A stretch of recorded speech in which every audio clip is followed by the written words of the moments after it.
So I'm planning on doing a show about my other Toshin books, but this feels more at home here. Toshin does these very, very nice photography books. It just happened that they had a Bob Dylan. My roommate got me this a couple of years ago, so that's pretty awesome. And this is Daniel Kramer's photos, but you know, I think there was like it was $1,000 book, and then this is the smaller version. This is the smaller version. So lots of photography in here. This was the other cover. So if you wanted, I think it was Bob Dylan, A Year and a Day. I'm like, $1,000 for a book. If I had the money, like it was nothing, I'd consider it. But that's not the life I live. At least not yet. Maybe. We can always hope, right? Yeah, like, yeah, right, Julian. So, lots of cool photography in here. Like, you know, to be surrounded by artists, probably a dream. You all inspire each other. I think something I'm always hoping to get with my friends or other artists, always looking for. You just going shopping for clothes. Oh, let's take photos. Why? Well, why not?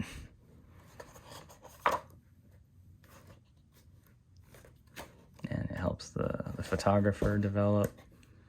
And, you know, you get to hang out. And you get, like, beautiful 2-page spreads like this. The layout that Toshin does is so great. You gotta admit, this is the most badass thing ever. He's got the harmonica and he's got his freaking cigarette in there. I mean, I'm not a smoker. I'm not an advocate for smoking, but come on. He's got a cigarette in his harmonica. That's fucking cool. Him with, I think, Joan Baez. With his big top hat. And then it breaks it down. So a lot of these pictures are, I think, in the bootleg series 12. So I think they got the license to some of the photos, but this is a little more complete. It just doesn't have, you know, the music to go with it. But if you have like the digital version or something, this is kind of a nice companion. You know, you always have options. These, oh yeah, these, oh, I think these come out. And then sometimes you have like that. Toshin does really nice layouts. They used to have a store in New York, but it closed. I was able to go to it, and then they have like $5,000 books. They have like, I think, a $5,000 Muhammad Ali book. It is insane how big it is, but it's just called Goat. Just says Goat on there. And, you know, printing is such an underrated thing, because a lot of people are like, well, I got the online version, and so many times we're used to mass market things that it's hard to imagine yourself paying so much money for some of these books, because you're like, oh, why would I buy it? Just photos. But it's a work of art in itself, and sometimes if you don't have access to the original photos, it's nice to have them like in a nice compact thing. And these are pictures from Highway 61, of course, leading up to it. Bob and Joan. Like, oh, because the thing I like about photography, you get the architecture, you get the time, you get these moments, candids, so much beauty. Oh, nothing. I just love the composition, some of the photography here, like, so great. If you watch the Rolling Thunder review documentary, there's this beautiful moment of Bob Dylan and Joan Baez talking in a bar about, like, well, I was in love, and so was I. And they were talking about, you know, I think how their friendship kind of drifted, and then they came back together almost a decade later. So, and this is the kind of photo I think is worth it. Like, look, spotlight, and sometimes when I'll listen to his live version, I can just imagine. You know, since I'm a filmmaker, I could just imagine the camera going slowly around, panning across his face. But this is the kind of imagery that, you know, just I love to see and I love to make. It's very inspirational. If you saw Bohemian Rhapsody, you know, Freddie Mercury at Live Aid, probably one of the best things of all time. I feel I would have shot it differently, but at the same time, when I saw it, I thought it was absolutely gorgeous. So I was like, okay. But the recreations of very famous moments is really cool, but it's up to the director, visual. It can go in infinite possible ways, so as long as you're creating. I'm one for, creating and stuff. Him and Johnny Cash in the 60s, they used to, early 60s, before they made The Girl from the North Country, or their session. They would write each other letters. Johnny Cash used to play Bob Dylan before he'd go on stage. That's what his daughter said. In TV studios. And it's nice sometimes you'll see, the crappy full screen, because, TV had a very specific image, but sometimes the photography is angled and framed better than the, what was that? Better than that. Allen Ginsberg. Allen Ginsberg's a poet. He's a very big fan of Bob Dylan. The stool. I always love the stool with the water and the spotlight.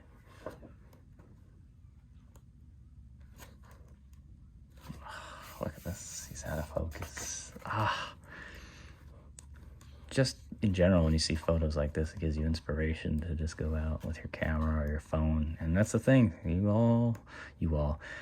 Everyone has access to a cell phone, and you can take great photos. It doesn't need to be a perfect camera. You can just take pictures. It's just so much in the art of setting up a shot. So much. I love it. So yeah, it's nice to look through this sometimes. You listen to music, sit down, and then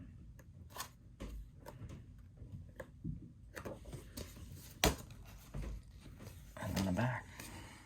So now we'll be looking at the Bob Dylan Box of Vision set. This came out in 2011. They also had a Beatles one and a John Lennon one.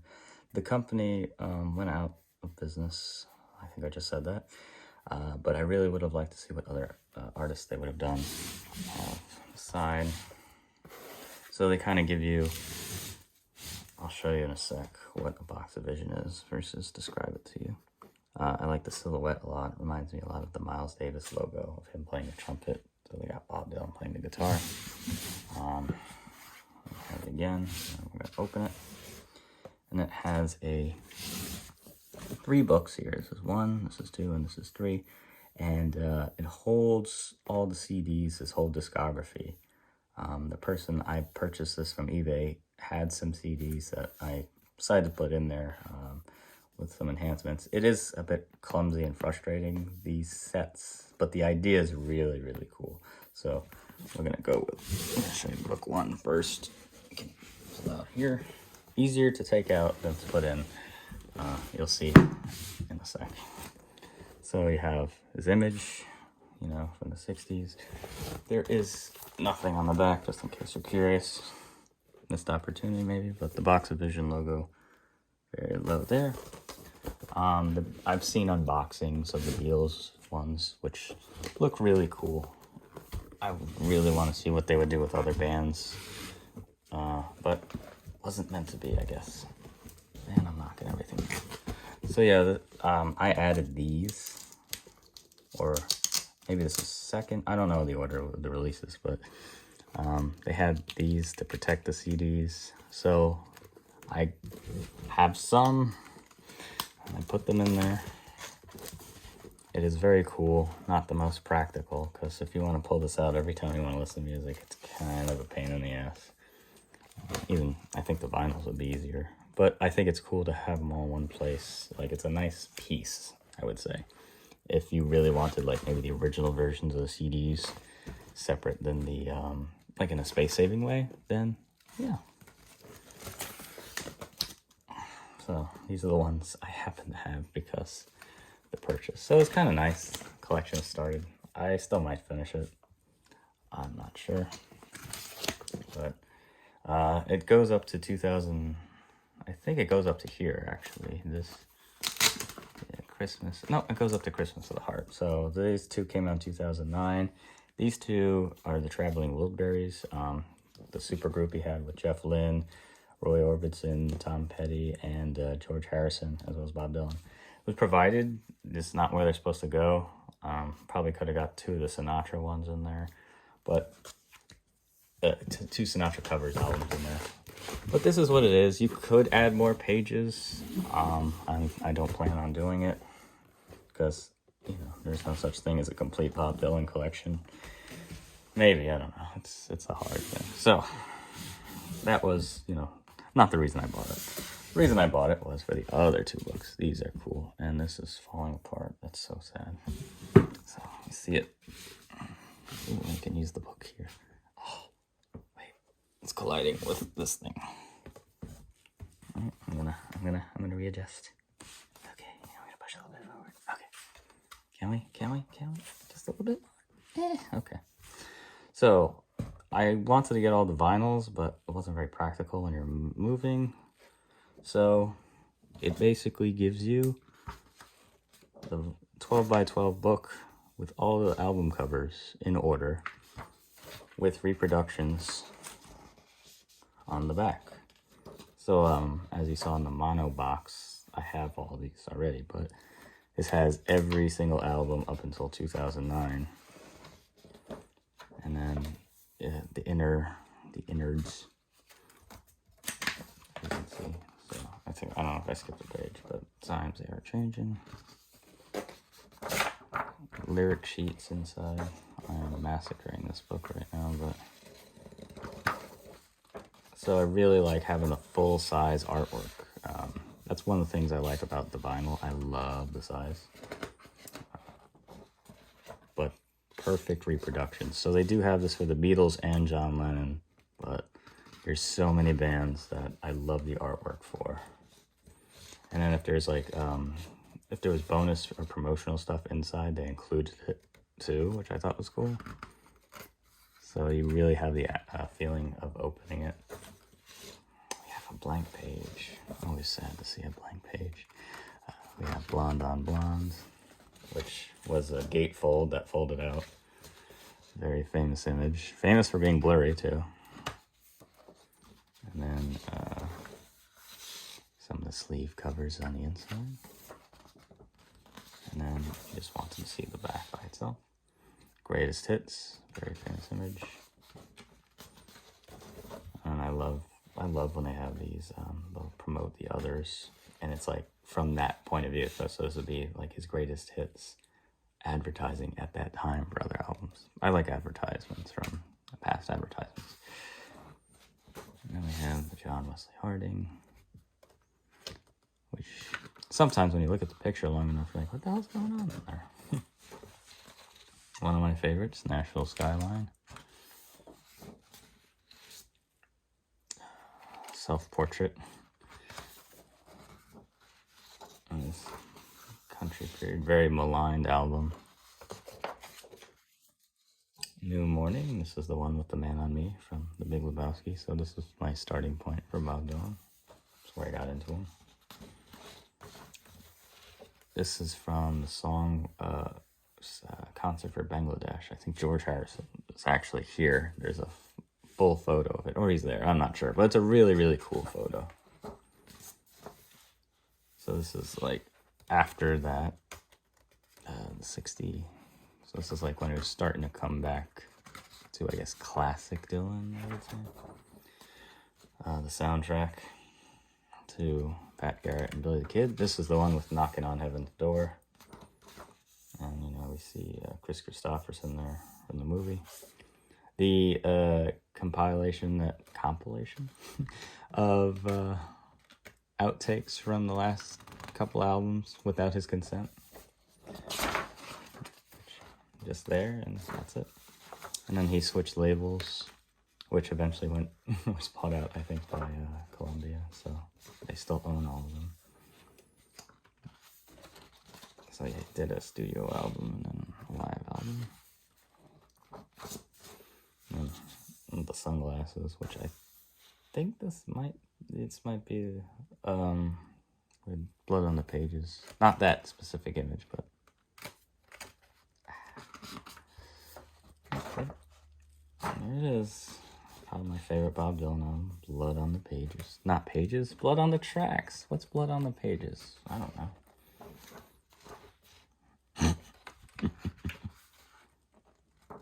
That's funny to some people. Probably just me.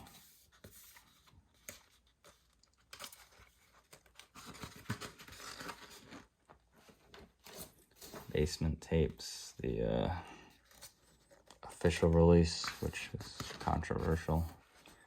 I guess they overdubbed a lot of the original Basement Tapes. When it was on the Rolling Thunder review, they recorded this in between the two legs of the tour.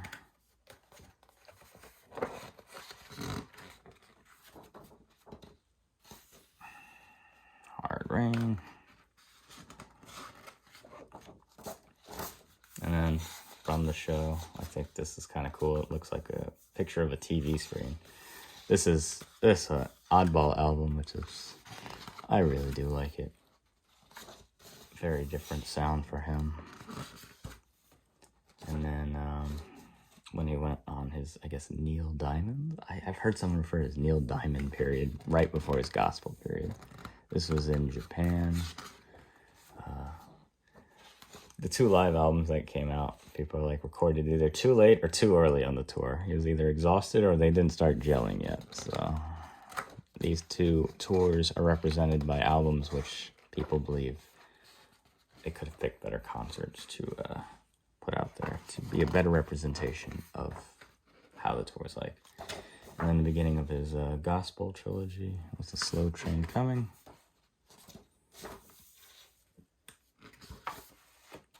The original artworks were saved, which they later changed because it was very controversial.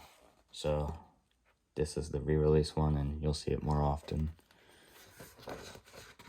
So it gives you both, which I really like, you know. Shot of Love, which was his third, and leaning more towards his 80s stuff. Vocals by Bob and Clyde. I thought it said Bonnie and Clyde. And Infidels, very good album, like a return to form for him. I'm always like, oh, buy these albums too. I love it. The attention to detail. So it's like you get to see the artist grow. But I just think the idea of this box, just imagine all the artists, even contemporary artists, I wish they would do more things like this. It's a very physical format. The box is clunky. This is probably one of the main reasons I got it. So this was a big album, big deal, not big album. And it was like kind of like a career retrospective box set. And it had its booklet. It has the entire booklet reproduced. So I don't have to go out and buy it. Unless I want to be a complete completist. A complete completist. This had a lot of outtakes that weren't previously released. And then it had a lot of hits. So it's kind of cool. Early retrospective, and then, you know, Biograph. Very, very popular set amongst the Dylan fan. You know, that's very personal too. It's kind of interesting.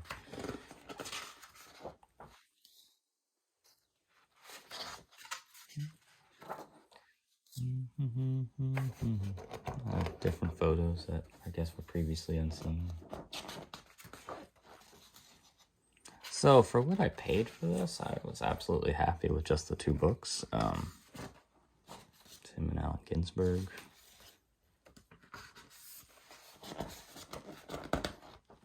And the paper is nice.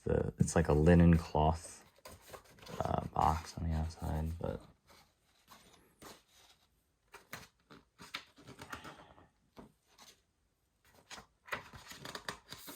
so, you know, I've seen quick look through to the Beatles one. I really want that one as well, but those are very expensive. People really want a lot of money for them. These aren't as expensive, I guess.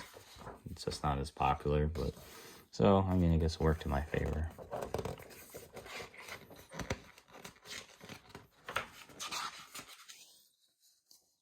Tim and the boss. They kind of look angry at each other. Look like they're about to fight. I'm just kidding. It's Bob Dylan playing basketball. That's something I never thought I'd see. Yeah, I think we're still in the biograph too. This made it worth it because I think I could have paid the same amount for biograph, like sealed. So, absolutely worth it.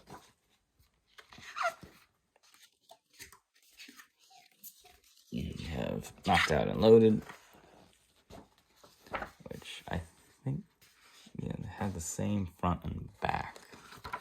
Yeah, so the reason why it's repeated is it had the same album art on the front and the back, which is kind of disappointing. But a lot of people say that whole album was disappointing. What are you talking about? It has this epic Browns Dylan and the Dead. Always liked this image of the Grateful Dead and Bob Dylan.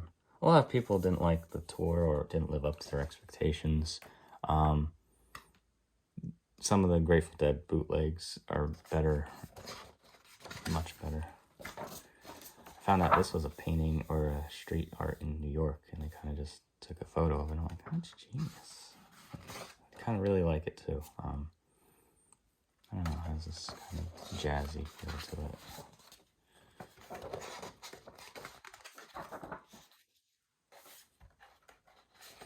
And then we get to the 90s here. Whole different period. I think he's going kind of back to folk at this point. This is probably the Dylan I've listened to the least. His voice started changing a lot in the 80s. I really do like his 80s nasally voice. And I like the sound. But the 90s are something I still have to get into. It's one thing I like. You can always pick up somewhere else and just be there for a while in a different corner of his life. Back when everyone had those unplugged albums, MTV Unplugged.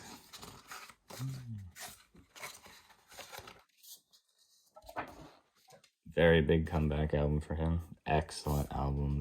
This one I've listened to a few times, but the early 90s stuff, not so much. Like a very return to form, as they would say, but return to form.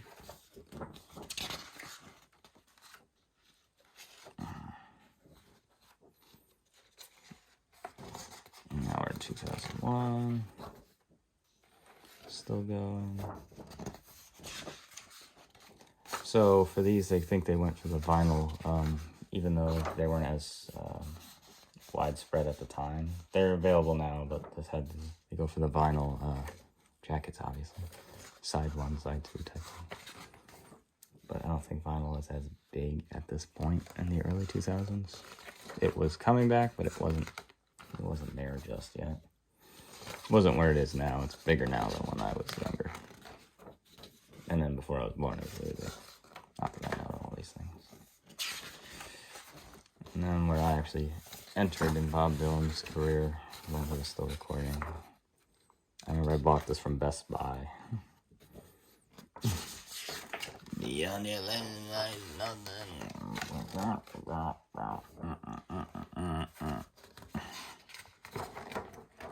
All the way up to Christmas in the Heart. Christmas in the Heart, not of the Heart.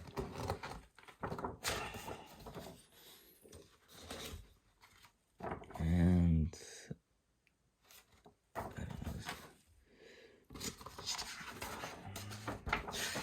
so, don't forget, we're still on this video. Still one more book, so I think they call it the Catallography, this one. This one, really cool. Yes, the Catallography. I don't know if I've ever heard that, but if you're a fan. So they kind of give you reviews. They give you album, the song lists, different advertisements. That's the same. They go album by album. So some of the original reviews, which is really cool. Nobody sings like Dylan. Yeah, that's for damn sure. Do they have the what's this shit here? Ah, here they do. Right here. What's this shit? I once said I'd buy an album. What's this? What is this shit? Grail Marcus. He wrote the liner notes for another self-portrait, so he did come back and wrote it, write more lyrics, which I thought was pretty cool. Lyrics. Liner notes. So when they reassessed it. And some of the advertisements, I love them. It's like, it really puts you in that place at that time. A new Dylan album on Columbia, which he did not authorize. And then, you know, I do not accept. Some of the reviews are really good. Like, I mean, not good, but it's just interesting to see how brutally honest they could be sometimes. And then, you know, with each new album, it was a different Dylan, and the question was always posed, which is the real one? So many cool things, like, this is the kind of stuff that I really, really enjoy. So the fact that they put so much effort into this, it's kind of a shame that they didn't, you know, they weren't more successful, but I don't know exactly who's into this. See, I would totally get this, but I don't know where I'd find it. Oh yeah, Dylan to Date, a record book. Isn't this what this is, Julian? Yeah, but from the House of Rising Sun to Rolling Thunder. Oh, that's really cool. And then, you know, we have Slow Train coming. Because it's almost a perfect box minus the CD holders. But the idea, you have all the music, you have all the marketing, you have all the album covers, you have information about it. I guess if there was like a DVD or Blu-ray set with all the visual stuff, I think that would just make an ultimate Bob Dylan set. But the thing is, I like it's expandable. But then, you know, the books will always be outdated, even though you have more CDs. So it is kind of disappointing. You can't really do a complete thing of any artists while they are still living, or perhaps while they're still performing and recording, you know, because it'll never be complete. Because no matter what, anything that's a complete Bob Dylan set will be outdated, like within a few months. I think I read that somewhere, or someone said that. Really, really beautiful layout, and just so cool. So now we're getting to like when I was a kid, like, oh, I used to see these in Rolling Stone magazine. So I can relate to these a little bit more in terms of visual, but I think I like the older ones because I'm like, oh, these are more familiar. And then they eventually go to the greatest hits. So they have those releases as well, which I think is really cool. You know, and then the Essential. Of course, Bob Dylan put new stuff on his Essential. Not him, but they always want to give you a reason to buy everything Bob Dylan. So you'll put a new song in the greatest hits, but I have most of them. But you don't have that one song, do you? It's very good marketing. Biograph, so before with the book we saw. And then also the same name as this, the 1971, but this is the 3-disc version, and there was a 1-disc version. And I'm just muttering, and people want me to stop. Live albums.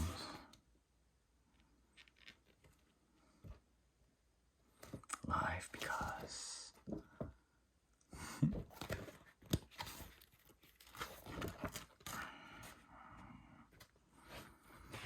so, and then these, I don't think they had a spot for it, but they had this, which was only some of the songs. Very good show. Not released in its entirely legally, I think. And then the bootleg series, they go into that, which they don't have spots for, but this is really cool. I wish they had the booklets for them in the size format, but I think I'd have to go vinyl by vinyl to get it. But I think, you know, just absolutely incredible stuff. And we have this. And then I have the set as from before. They have the deluxe edition. So they stopped here, I think. Yeah, because they made more sense. And then they'll give you the entire thing. So it'll be like, whole song, who wrote it, what album it's on, for the whole damn catalog. Like, holy crap. It's not something you ever thought you'd need, but kind of really cool. And then some of these, you know, the outtakes you'll see are only on the bootleg series. The initial album it has on there. And then, yeah, the cool silhouette. And then that's it. So that is Bob Dylan Box of Vision. This poem is called Five and Dime. There comes a time when one needs to rhyme, but isn't it such a pity when your donut is eaten by a kitty? One wonders when pizza drips on one's shoes, should I sing the blues or listen to someone else's muse? I think of how I should just run out the door, or could I just wander down that lane, that of four? Dolphins, rainbows, and s'mores, life is rarely a bore. Tacos, boba, coffee, sushi, and ramen. Do we really have anything in common? You sit behind a computer, tablet, or maybe a phone. Now that I think about it, I'd love a scone.